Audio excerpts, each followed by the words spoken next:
Fala galera, beleza? Tranquilidade? Estamos nós aqui para mais uma aula dando continuidade no nosso curso de América Latina. E hoje nós vamos trabalhar com nossos irmãos, com nossos irmãos andinos. Muito legal poder trabalhar com a América Latina, certo? Sempre insisto com vocês, né? Eu percebo, infelizmente, que os brasileiros eles não dão muito valor, né, para os países da América Latina, né? Dão apenas valor para os países da América do Norte, acima do México, mas são países muito legais, são países de uma riqueza cultural muito grande, né? Países que vão trazer paisagens lindíssimas, sensacionais.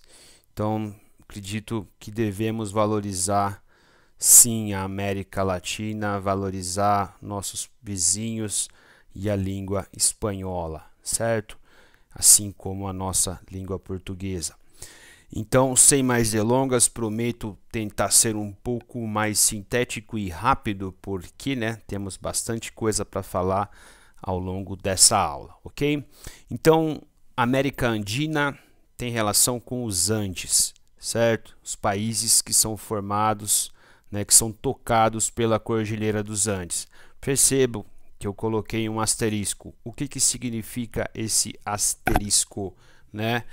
Existe um país que é tocado pela Cordilheira dos Andes que não é considerado andino, mas platino, certo? Estou falando aqui da Argentina, certo? Então, nem todos os países tocados pela Cordilheira dos Andes, né, são países andinos. A Argentina é uma exceção. Cordilheira essa que é resultado do quê? Do choque de duas placas tectônicas, da convergência de duas placas. Que placas? Placas do Nazca e placa sul-americana, certo? Então, é uma região, né, um setor aí, uma região da América que não é só formada por montanhas, nós vamos ter, né, um sem número de paisagens. Então, no caso, né, da história dessa região, né, foi aí que aconteceu, que se estabeleceu o Império Inca, tá certo? Então vamos falar um pouquinho de início da questão física ou fisiográfica, dos chamados domínios naturais, certo? Então temos 4 domínios naturais, principalmente o andino, certo? Então essa paisagem de montanha, de áreas de montanha, mas temos, né, nessa região também um setor amazônico, Peru, Bolívia, Colômbia, Venezuela, todos países que vão ter uma parte de floresta amazônica, certo? Temos um setor desértico entre Peru, Chile, né? Principalmente entre o Peru e o Chile, né? Vamos ter lá o deserto do Atacama, um dos maiores, né, um dos desertos mais secos do mundo, ok? E temos o domínio platino, que é mais ali onde está a Bolívia, né, que pertence à bacia do Prata, tá certo? Então do ponto de vista físico ou fisiográfico, representa complexidade. Outra coisa muito interessante que eu mesmo pude constatar os efeitos no ano passado enquanto eu estive no Peru. A cidade de Lima, ela fica, né, a mais ou menos 10 graus de latitude sul. Então, Lima era para ser super quente, certo? Por conta da baixa latitude, por conta de ser uma cidade ao nível do mar. Entretanto, é uma cidade com um clima ameno, né? De noite é frio, de madrugada é friozinho. Por quê? O que explica isso? E não chove, certo? Não chove em Lima, por conta da corrente fria de Humboldt. Essa corrente fria, né, ela traz, né, como o nome já diz, é uma massa de água fria que nasce no Pacífico Sul e direciona para o norte. Então ela vai trazer, ela resfria o lugar por onde ela toca, e quando ela encontra com formações de nuvem, né, nuvens carregadas no oceano, ela faz acontecer precipitações no oceano. Então quase nunca, né, chega formações de nuvens que vão trazer precipitação para esses lugares. Então são lugares de clima desértico. Em Lima, os carros quase não tem limpa para-brisa, né? Não é necessário. E o mais paradoxal é de que sempre há tempo nublado, só que nunca chove. Então é um verdadeiro paradoxo da natureza, né? A temperatura amena. Eu cheguei ali começo de dezembro, usei blusa de tarde, né? Imagina, você está a 10 graus de latitude, perto da linha do Equador e usando blusa.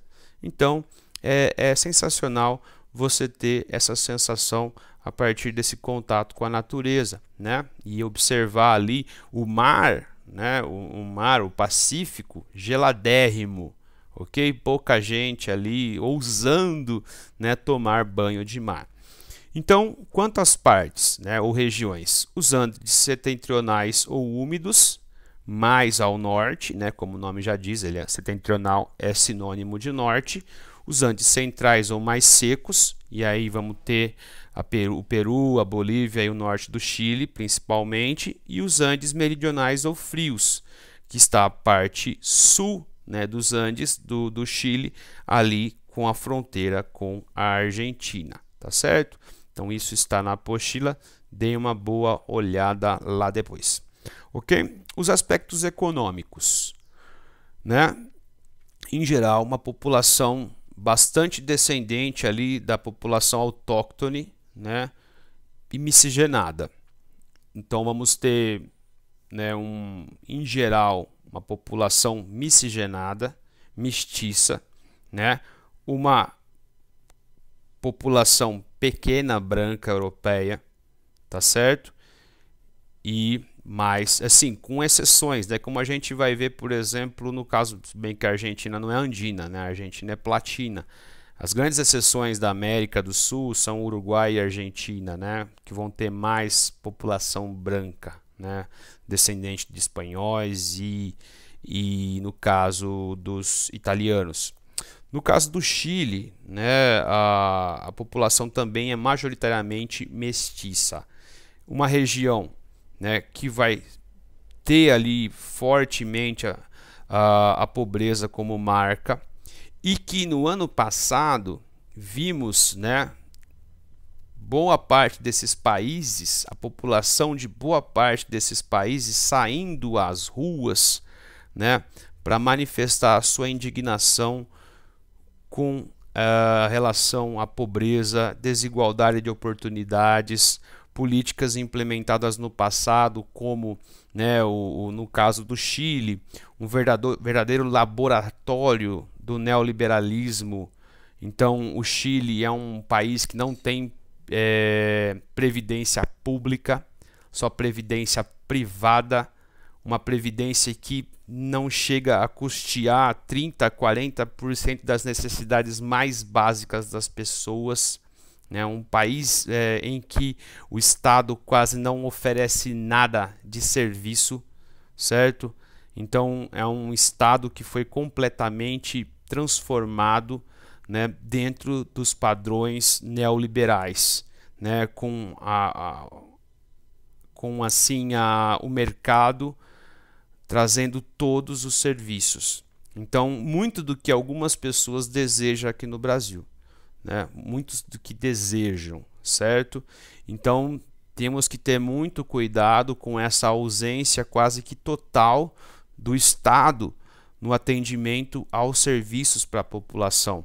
Então, o Chile tem nos mostrado que nem tudo que reluz é ouro, certo? Por que eu estou dizendo isso? Por conta de que, né, dentro de um discurso de mercado, o Chile era referência. E ano passado a gente viu que não é mais ou menos assim, certo? Existe muita desigualdade por detrás dessa capa de desenvolvimento econômico.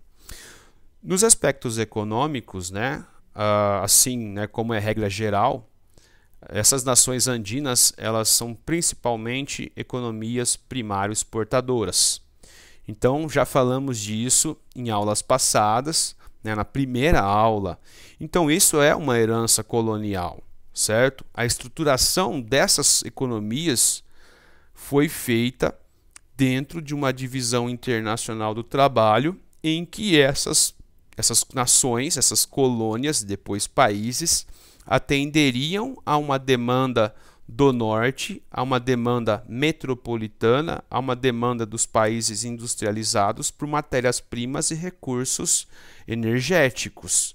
Sendo assim, né, quando olhamos para as relações internacionais, as relações econômicas entre as nações, esses países eles são fornecedores de commodity: petróleo, café, carvão, banana, pescado, prata, gás, cobre, certo? Frutas, salitre, pescado, ok? É tudo que a América Latina e a América Andina fornece, certo?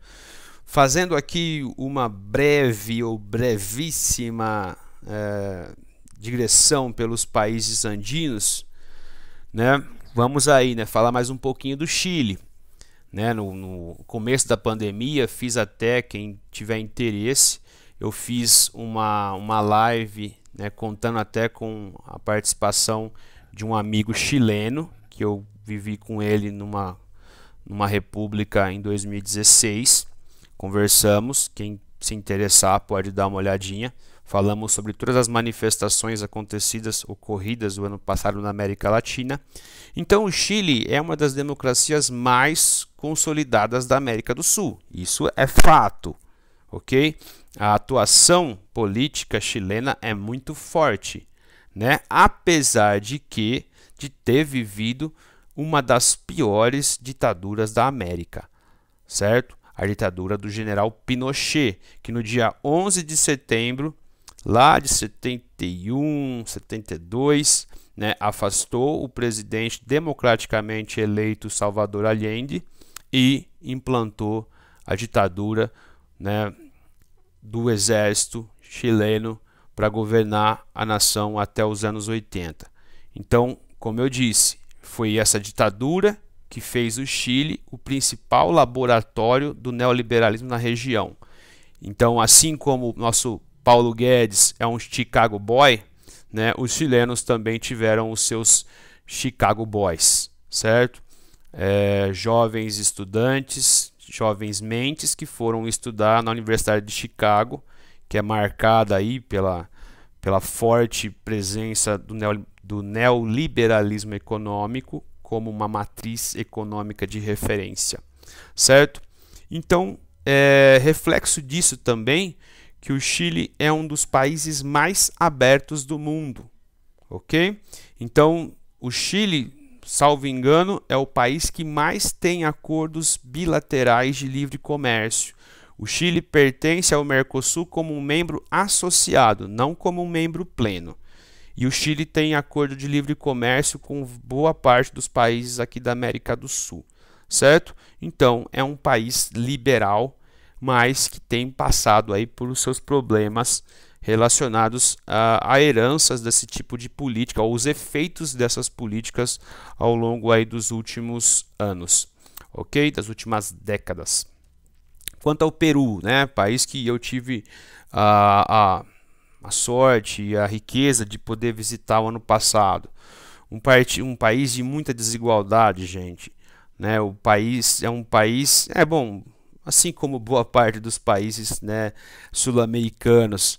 Então, você andando pelas ruas de Lima, você consegue ver bairros lindíssimos, né, como nós vemos em São Paulo, né, a Casa Verde, né, ali onde está o campo do Palmeiras, na Barra Funda, Morumbi, partes do Morumbi, né? Então, Miraflores em Lima é um bairro lindíssimo, né? Cheio de estrutura. Aí você vê alguns outros bairros com favelas, com casebres, né? Com casas né? Então tem muita desigualdade, certo? Então o Peru é um país de muita riqueza cultural, né? De muitas paisagens, é um país onde tem, né, uma das atrações turísticas mais visitadas do mundo, que é Machu Picchu. Também, né, com um passado de ditaduras, né, de guerrilhas que reagiram a essas ditaduras, né, dentro desse cenário que a gente nunca pode se esquecer, né? Nós falamos de Cuba na aula passada. Então, todas essas guerrilhas que se estabeleceram na segunda metade, né, do século XX são reações às ditaduras militares que se estabeleceram, sendo as ditaduras militares reações, né, a possíveis governos de tendência centro-esquerda ou de esquerda. Então, hoje, o Peru ele tem pegado carona, né, nas políticas econômicas do vizinho Chile. Tanto que existe, né, um acordo de livre comércio chamado Aliança do Pacífico, em que Chile, Colômbia, Peru e México fazem parte. Né? Então é um acordo que visa abrir o comércio dessas nações, serviços e até, né, a facilidade da acessibilidade de pessoas. O Peru, né? Perdão, o Peru, não o Chile, é também um grande produtor de minerais, é um grande produtor de coca, e aí eu coloco para fins bons e ruins. Né? Então a folha de coca é um dos itens mais comuns dentro do Peru. Quando você chega a Cusco, né, a 3.500 metros de altitude, então eu saí de Lima a 0 metro e fui para Cusco, 3.500, ar rarefeito. Você chega lá e começa a sentir os efeitos, né, da falta de ar. Então, a primeira coisa que te oferecem é chá de coca, né, porque ele vai minimizar, né, os efeitos da altitude. Então, e óbvio, né, a coca também é uma matéria-prima para fazer a cocaína. Mas aí não é culpa da coca, né? É culpa das pessoas que com o tempo desenvolveram esse entorpecente. O Peru é sensacional, ele vai representar muitas atrações turísticas, né? Um mundo sem fim de coisas, né? E aí a lhama, né, que é um animal, né, símbolo do Peru. Ok? Então, tempinho aqui para água. E já vamos para a Venezuela. A Venezuela, galera, né, nós ouvimos muito, né, ouvimos nos últimos 4, 5 anos muito sobre, né, nos últimos 10 anos, nos últimos 15 anos, ouvimos muito. Por quê? Porque a Venezuela passou por um período de crescimento econômico muito interessante, havia desenvolvido, né, como o Chile desenvolveu e lançou, foi laboratório de políticas neoliberais, a Venezuela lançou, né, foi o seu modelo de socialismo do século XXI. Né, um modelo baseado numa espécie de desenvolvimentismo, com um Estado extremamente interventor, visando minimizar, né, as desigualdades sociais. Então, por conta da alta das commodities, né, lá do 2004, 2005 para frente até 2011, a Venezuela, detentora das maiores reservas de petróleo do mundo, né, tinha muita carta na manga, certo? Apesar de que desde aquela época a estatal venezuelana do petróleo, que é a PDVSA, né, já apontar aí, né, manifestar falhas, né, na administração, corrupção, né, tecnologia obsoleta, certo? Então, de início, a Venezuela despontava como talvez um novo e importante ator econômico na América Latina, mas por conta dessa política de enfrentamento de Chávez com as empresas transnacionais mundiais, né, essa política de confronto, principalmente com os Estados Unidos, de Obama, que não era um presidente com esse perfil de enfrentamento que tinha Donald Trump, né? Então, Chaves pegou o final do governo George W. Bush e o começo do governo Obama, certo? Então, era um governo que representava, né, uma reação a essa política neoliberal que foi, né, implementada nos anos 90 até o começo do século 21. Né, e também, obviamente, uma reação às elites históricas, né, que concentravam riqueza, poder dentro da Venezuela. Então, infelizmente, né, nós vemos que esse modelo não teve sucesso. Por quê? Por conta do presente da Venezuela, né? A Venezuela ter se tornado um estado autoritário com uma crise sem fim econômica, social, política, etc. e tal. Então, vamos dar destaque para um parágrafo, né? A abundância do petróleo, aliada a um período de extremo empobrecimento pela qual a população venezuelana passava desde os anos 80 e a incapacidade dos governos de contornar essa crise, foram fatores fundamentais para levar o líder populista Hugo Chávez ao poder. Em um momento em que o preço do barril ultrapassava $100, Chávez foi capaz de ampliar programas sociais como distribuição de cesta básica, subsídios à eletricidade, gás de cozinha, transportes, e esse é um item muito importante para vocês assinalarem na apostila. O que são os subsídios, né? Subsídios seria um capital injetado, um capital do Estado injetado em certas atividades, para que ela chegue à população mais em conta. Então, a gasolina na Venezuela é baratíssima, né? O gás de cozinha é baratíssimo. Então, infelizmente, né, o poder subiu a cabeça de Chávez.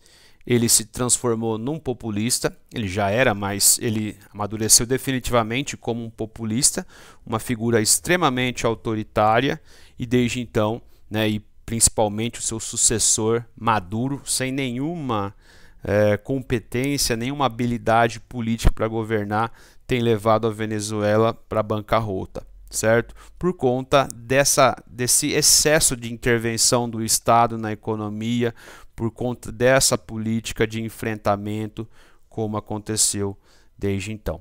No plano internacional, né, a Venezuela contribuiu para a formação da Unasul, União das Nações Sul-Americanas, que seria um organismo político sul-americano, cultural. Não, a Unasul não representava uma união com vistas ao comércio, com vistas à aproximação, à abertura econômica. A Unasul seria um órgão mais político que literalmente foi desmontado, né, aí depois que os governos de direita chegaram na América Latina, né, como o de Bolsonaro, como o de Macri e outros tantos aí, certo?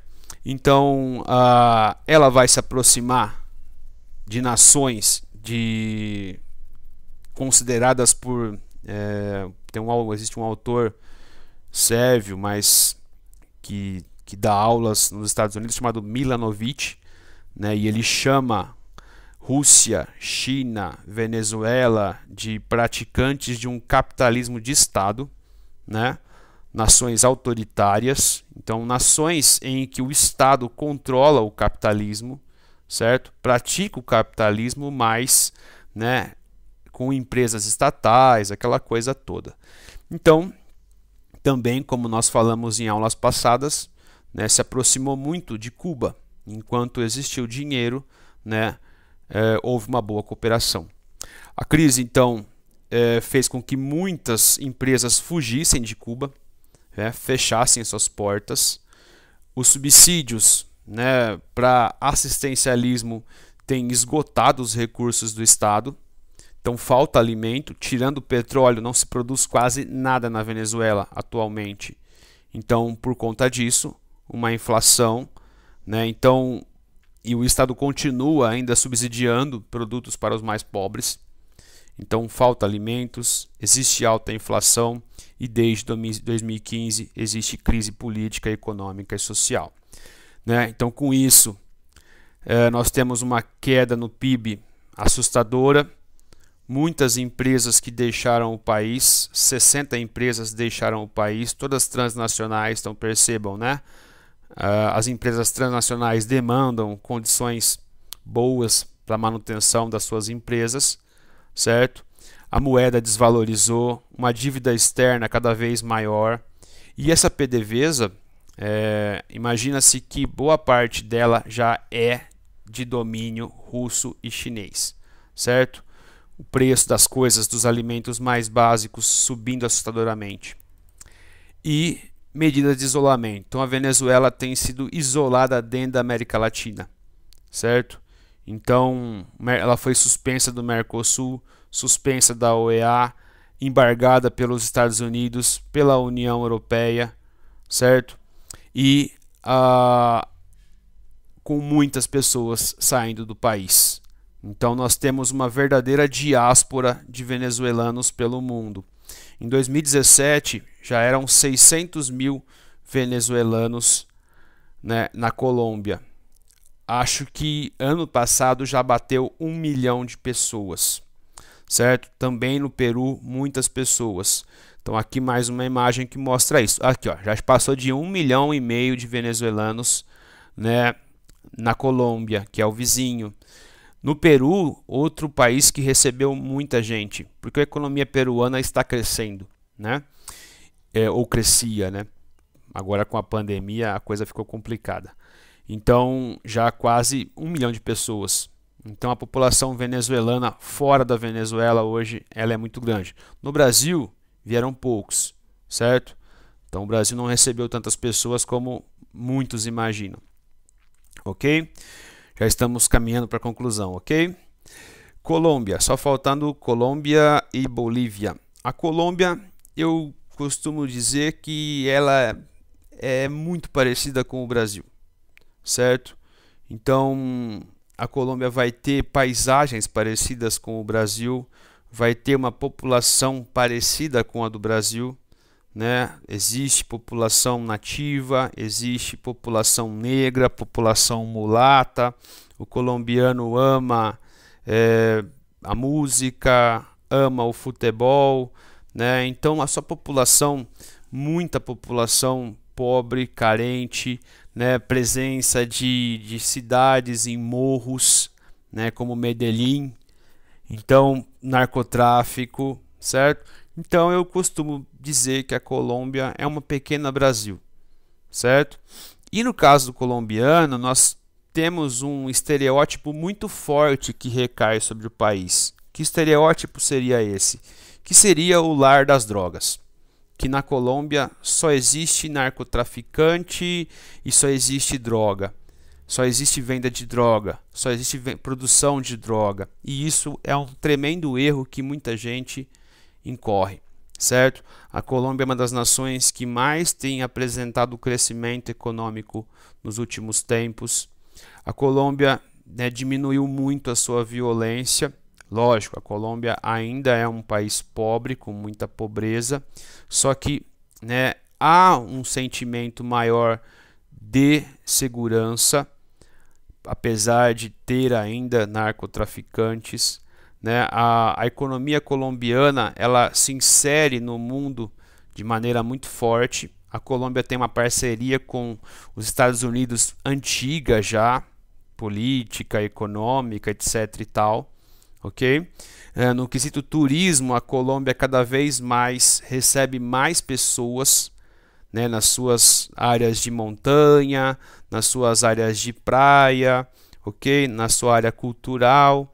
Então é interessante chamar a atenção disso, certo? Apesar de ainda existir guerrilhas e contra-guerrilhas. Então, isso é o que nós vamos falar aqui. Então, o narcotráfico e as guerrilhas e as contra-guerrilhas, elas representam dentro da Colômbia o que a gente chama de poderes paralelos. Por quê? Porque esses poderes, como a Colômbia ela vai ter áreas remotas, áreas de difícil acesso, principalmente áreas de montanha, área de floresta, então certos grupos eles conseguem ter o domínio de certos territórios e eles estabelecem com as pessoas daquelas regiões contratos sociais paralelos. Então por isso que eles representam poderes paralelos, tá certo? A principal guerrilha colombiana era as Farc, certo? Forças Armadas Revolucionárias da Colômbia, e era uma guerrilha marxista, né, com tendência socialista. E essa guerrilha atuou dos anos 70 até 2016, quando houve um acordo de paz, né, entre o Estado colombiano e a guerrilha, né, abriu mão das armas e do território que ela controlava, tá certo? Então, por mais que exista, né, essa evolução econômica, por mais que exista, né, uma sensação maior de segurança, ainda a Colômbia é uma das maiores, ou se não a maior produtora de matéria-prima e de droga do mundo. A Colômbia só perdeu a importância na América, né, na questão da distribuição da droga. Então, os cartéis mexicanos, eles vão fazer, né, a principal intermediação entre, né, a produção e o consumo, que é, né, como todos sabem, os Estados Unidos da América. Ok? Então, aqui algumas imagens que mostram um pouco da Colômbia, né? A sua beleza natural, as suas cidades extremamente povoadas, como Medellín, né, cidades em morros.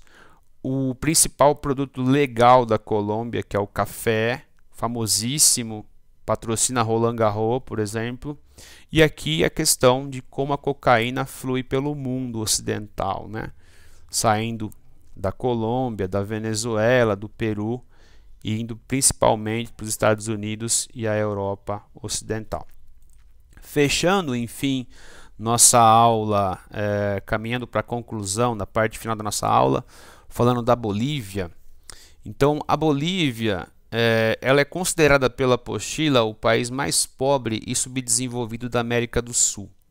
No entanto, né, é o país que apresentou o principal PIB, a média de PIB dos últimos tempos, principalmente do início dos anos 2000 para frente, principalmente depois da ascensão do governo de Evo Morales. Ah, não, o professor está sendo tendencioso. Não, os números estão aí, certo? Nós temos que revelar os pontos positivos e os pontos negativos.